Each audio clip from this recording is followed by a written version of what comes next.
안녕하십니까, 문틀란TV입니다.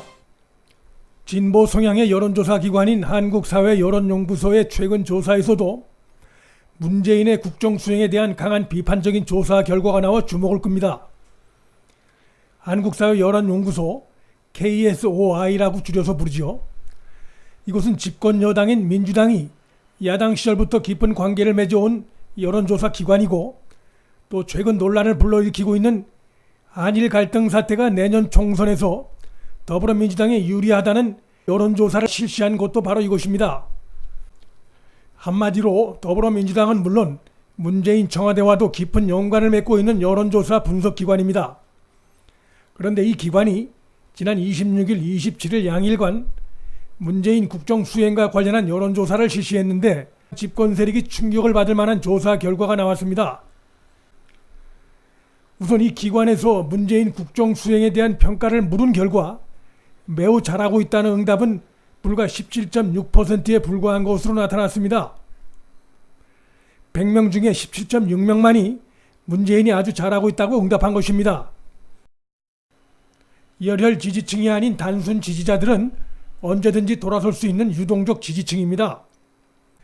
때문에 자신들과 우호적인 기관 조사에서도 열혈 지지층이 불과 17.6%로 조사됐다는 것은 문정권의 그 기반이 매우 취약하다는 것을 의미한다고 볼 수 있습니다. 이 기관에선 문정권이 심혈을 기울이고 있는 추경안 처리에 대해서도 국민 의견을 물었는데 그 내용 역시 문정권으로선 속이 쓰릴 수밖에 없는 그런 결과가 나왔습니다. 정부 여당이 제출한 원안대로 통과시켜야 한다는 응답은 41.7%, 반대로 예산의 효과를 면밀히 분석한 후에 신중하게 처리해야 한다는 응답이 무려 51.4%로 나타났습니다. 친문 성향의 여론조사 기관에서 이 같은 조사 결과가 나왔다는 것은 문재인 정권의 포퓰리즘적인 예산 운영에 대해 국민이 강력 경고한 것으로 볼 수 있습니다. 이뿐만이 아닙니다. 문 정권이 최대 정책 중 하나로 여기고 있는 최저임금 인상으로 인한 가계소득 증가 여부를 물었는데 그 결과 역시도 문 정권의 입을 다물게 하는 것이었습니다. 최저임금 인상으로 소득이 늘었다고 답한 사람은 불과 24.3%였고 소득이 오히려 감소했다고 답한 층이 30.7%로 6.4%포인트나 높게 나타났습니다. 그리고 아무런 소득의 변화가 없다고 답한 사람도 무려 42.1%로 나타났습니다. 문 정권의 최저임금 정책이 사실상 그들의 자체 조사에서도 실패한 것이 확인이 된 겁니다. 최저임금 인상이 소득 양극화 해소에 효과가 있었는지를 묻는 조사에서는 더 비참한 결과가 나왔습니다. 효과가 있다는 응답은 36.9%였고 효과가 전혀 없다고 응답한 이들이 이보다 훨씬 높은 59.7%, 거의 60%로 나타났습니다. 문재인이 이 조사 결과를 틀림없이 받아봤을 텐데 어떤 표정을 지었을지 궁금하기도 합니다. 최근 국내 정치권의 가장 충격적인 이슈 중에 하나는 양정철이 원장으로 있는 민주연구원이 더불어민주당 의원 전원에게 보낸 내년 총선 관련한 여론 분석 보고서 내용입니다. 이번 여론조사의 설문 문항 중에 특히 7번과 18번 문항을 보면 그 의도와 천박함과 망국성까지 잘 드러납니다. 문항 7번은 수출 규제 문제에 대한 자유한국당의 대응이 친일적이라는 데 공감하십니까? 이런 내용이었습니다.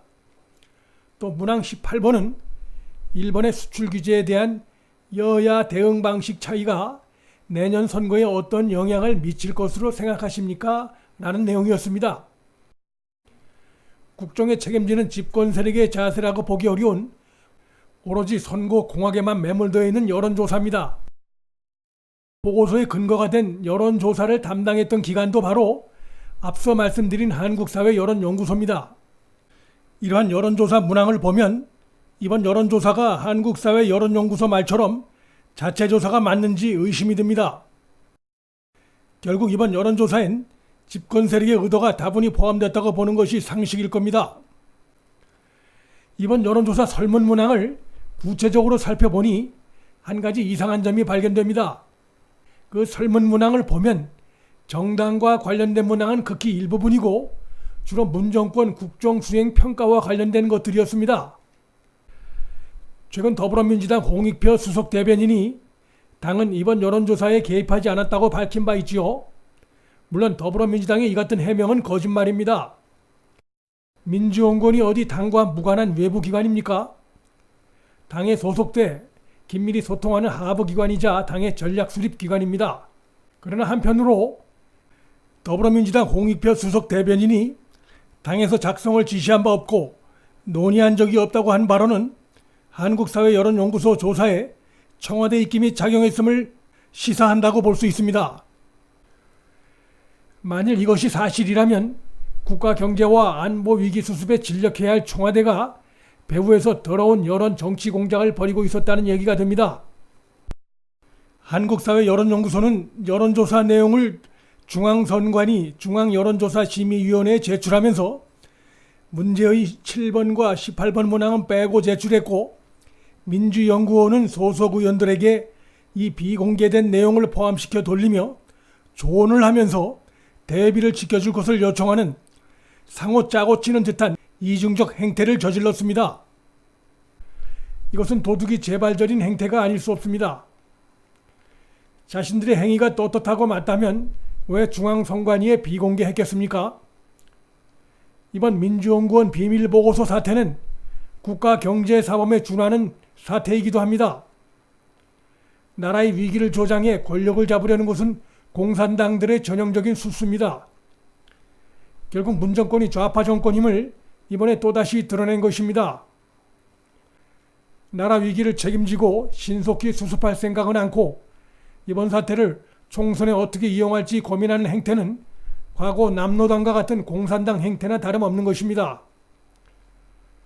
문틀란TV 여기서 마치겠습니다.